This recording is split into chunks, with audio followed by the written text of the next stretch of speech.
For how long we can expect the central government and state governments to rescue the state distribution companies, the state discoms, when they are reeling under $84 billion worth of debt?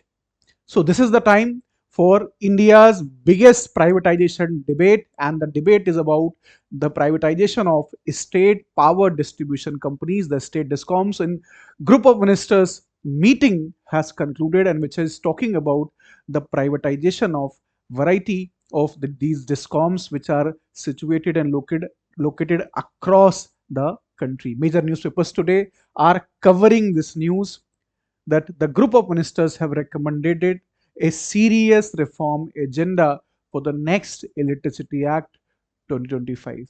Welcome to Shriram IAS. My name is Saurav, and we are today going to talk about a very important sectoral reform, that is the reforms in the power sector. Power is crucial. It is crucial for a country's economic growth. It is something which propels the economic growth, the industrialization, the urbanization. It improves living standards. It brings, in a way, technology adoption, because for everything that we can think of, and all the sectors, be it household, commercial sectors, industrial sectors, government, agriculture, everybody, every institution, every sector needs affordable, clean, sustainable power. And that is why the government of India has been very conscious of this fact, and they are trying very hard to increase the power production. So March 2014, when this new government basically was about to come, the next 2 months, the installed electricity capacity was 249 gigawatt. As of now, that is 30th of September, it is around 500.89 gigawatt. इतना massive expansion government ने किया है power generation capacity के अंदर. But power sector is not only about generative capacity, it is basically divided into three parts. First is the generation part, then there is a transmission part through long transmission lines at high voltages, 220 volt, 440 volts. Then power will move towards the distribution part to our consumers, be it the households, be it the industry. So generation, transmission and distribution. So India के अंदर electricity आई जब Britishers India में rule कर रहे थे. They brought in Electricity Act 1910. There they in a way allowed the private companies to generate electricity. तो by the time of our independence रफली 80% जो इलेक्ट्रिसिटी इंडिया के शहरों में आ रही थी उस वक्त के इंपॉर्टेंट मेट्रोपॉलिटन एरियाज में, वो प्राइवेट प्रोड्यूसर्स की तरफ से आ रही थी.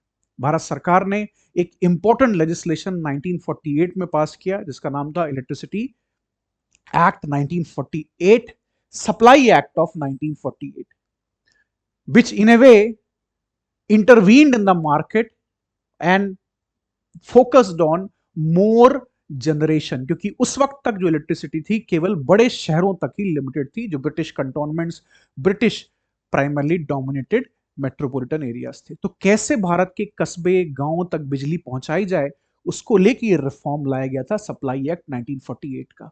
It continued for a very long period of time and it did work for a decade और सो. बट इन 1970s और 1980s के अंदर यहां पे प्रॉब्लम्स खड़ी होना शुरू हो गई.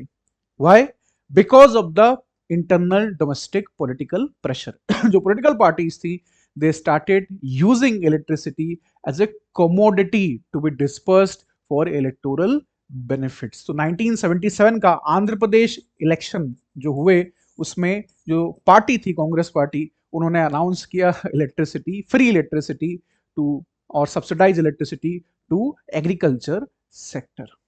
और जितने भी ग्रीन रेवोल्यूशन बेल्ट स्टेट्स थे वहां पे इलेक्ट्रिसिटी एक इंपॉर्टेंट कमोडिटी बन गई, एक इंपॉर्टेंट इनपुट बन गया फार्मिंग के लिए, because pumps were there, electric pumps through which the farmers were in a way taking away the underground water for irrigation purposes.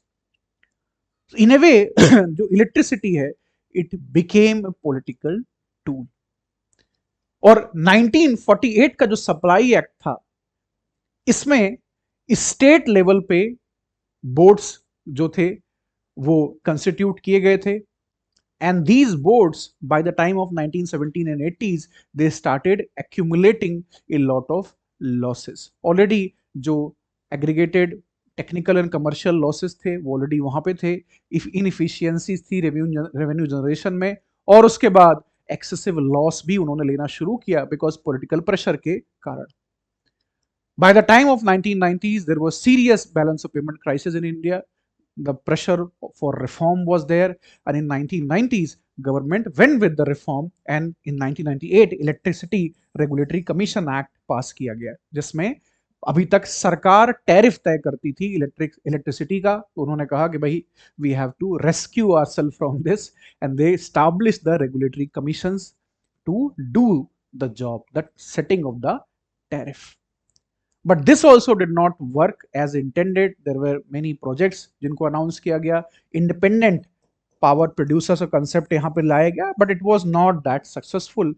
So keeping in mind the necessity of reforms, Atal Bihari Vajpayee government did the most important reform of Electricity Act 2003. This is very, very important to understand from where we are going, from where we are coming, and where we will go with the power sector reforms. Electricity Act 2003 was a massive, massive reform. It basically led to the unbundling of the state electricity boards. जो corporatisation हुआ electricity boards का एक बहुत बड़ा success माना जाता है. Competition का इंट्रोडक्शन किया गया through an open access policy, multi layer tariff frameworks लाए गए, डिस्ट्रीब्यूशन फ्रेंचाइजीज का कंसेप्ट आया, delicensing thermal generation while establishing RPOs and setting up regulatory bodies का भी कंसेप्ट यहाँ पे आया, and appellate tribunal for dispute resolution को भी यहाँ पे पुश किया गया. तो government has been trying very hard to increase production, and with the establishment of NTPC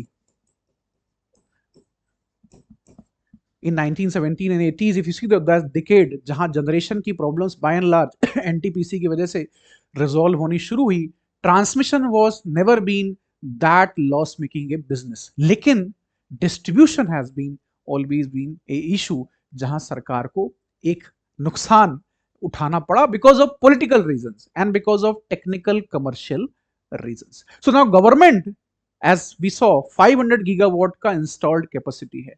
जो पीक पावर रिक्वायरमेंट्स है, सरकार कहती है हम हमारा जनरेशन उससे ज्यादा है, but still there are many villages, many towns जहां इलेक्ट्रिसिटी रिलायबल तरीके से कंज्यूमर्स को नहीं मिल रही, 24/7 में नहीं मिल रही. अगर मिल भी रही है तो उसकी क्वालिटी में इश्यूज हैं, वोल्टेज डिप होते रहते हैं, और बाकी कमर्शियल एस्पेक्ट्स में भी चैलेंजेस हैं. ऐसा क्यों हो रहा है? क्योंकि जो स्टेट डिस्कॉम्स हैं, they are inefficient, they are non productive, they don't have money to purchase powers.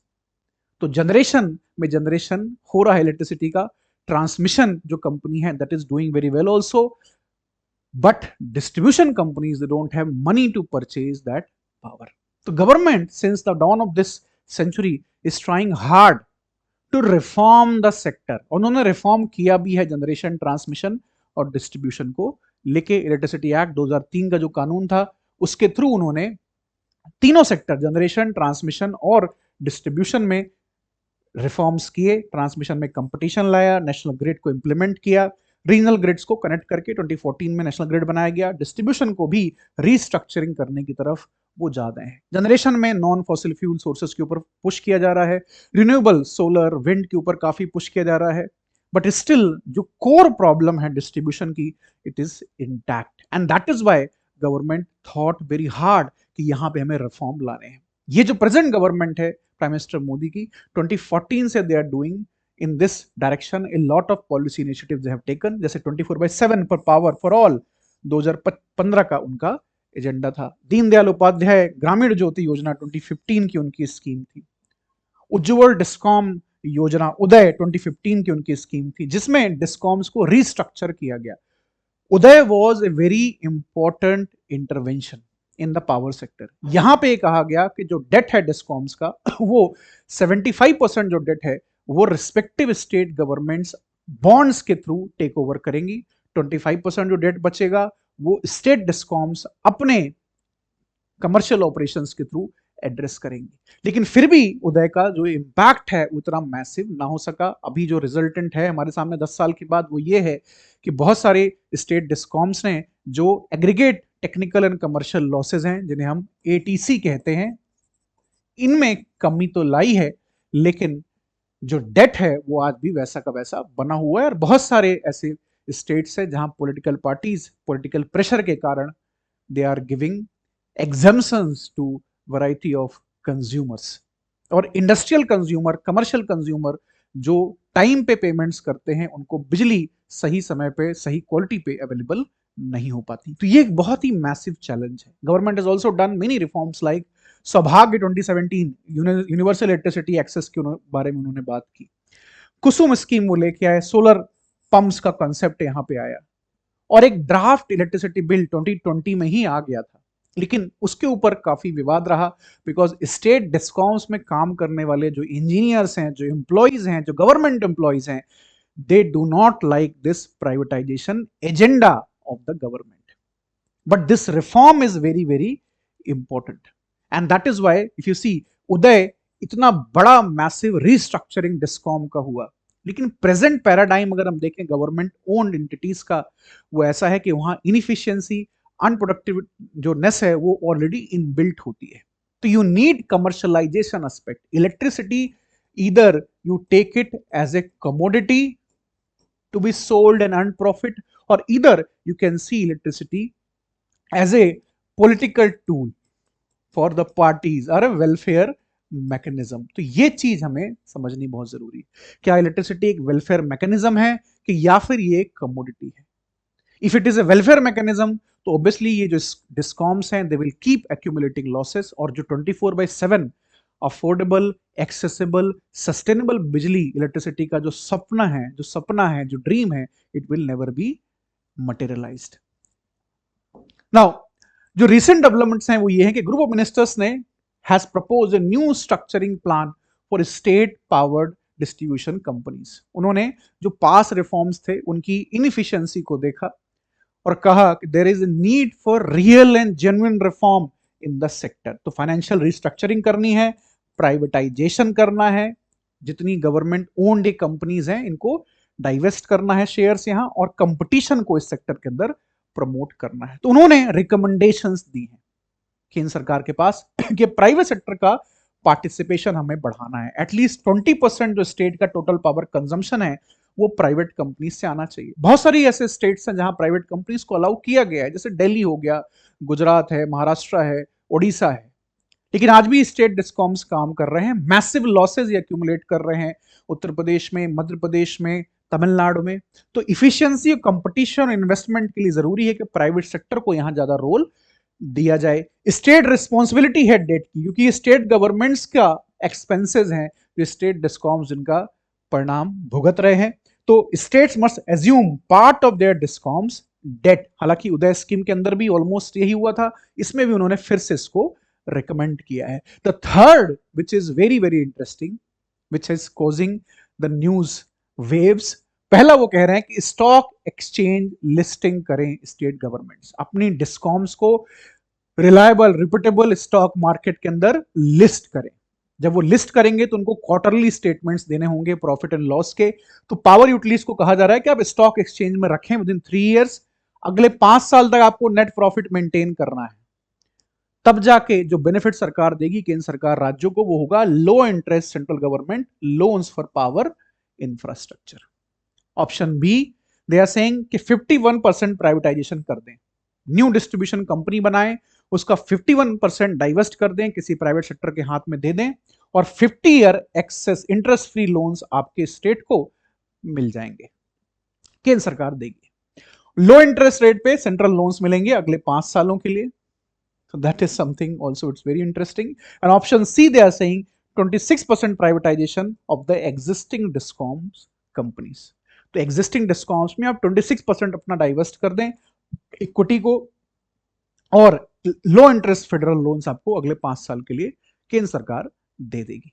ये हैं प्राइमरली जो उन्होंने 3 ऑप्शंस स्टेट गवर्नमेंट्स को दिए, basically setting the stage for the electricity amendment bill 2025। Electricity act 2003 को amend करके एक नया बिल 2025 में आने वाला है। सरकार इसके ऊपर सीरियसली कंसीडर कर रही है। अब इस बिल के अंदर क्या होगा कि स्टेट ओन जो डिस्कॉम्स हैं इनकी मोनोपोली खत्म हो जाएगी। जैसे पहले स्टेट रोडवेज की बसेस होती थी, बहुत सारे स्टेट्स में आज भी हैं, लेकिन इनकी मोनोपोली होती थी, प्राइवेट बस ऑपरेटर्स को बस ऑपरेट करने की इजाजत नहीं थी। जब से ये मार्केट डेमोक्रेटाइज हुआ है, ओपन हुआ है, there is a huge competition and better service delivery to the consumer.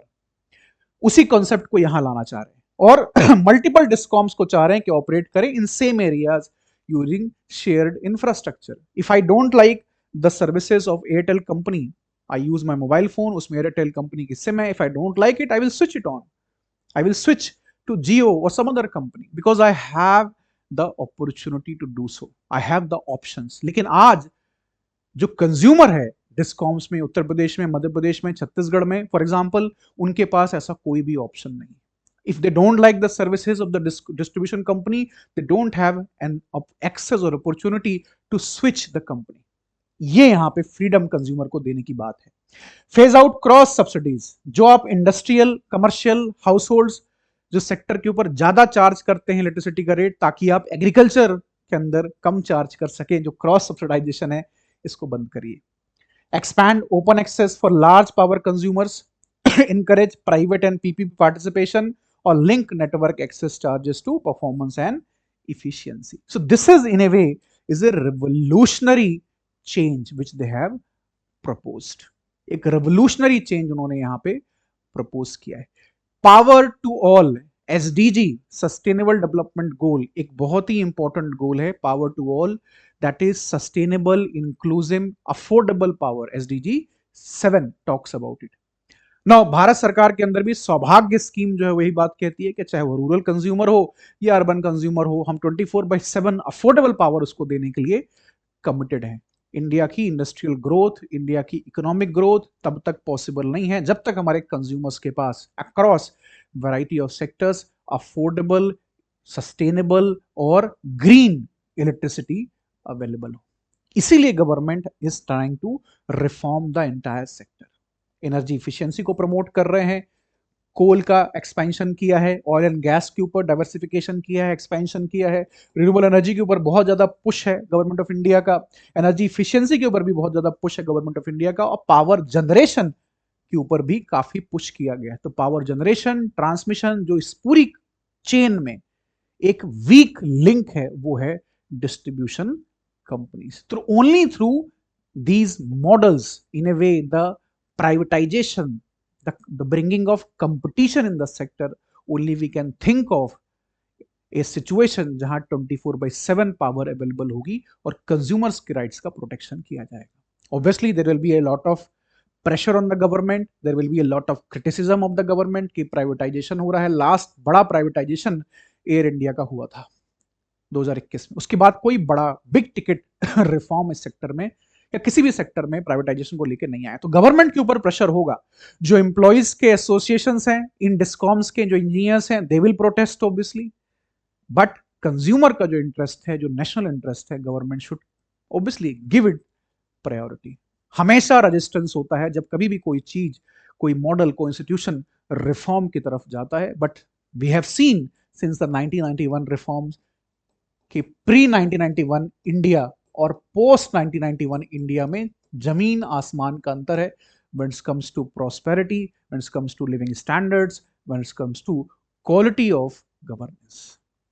That is why these reforms are absolutely critical to make India a developed nation by 2047.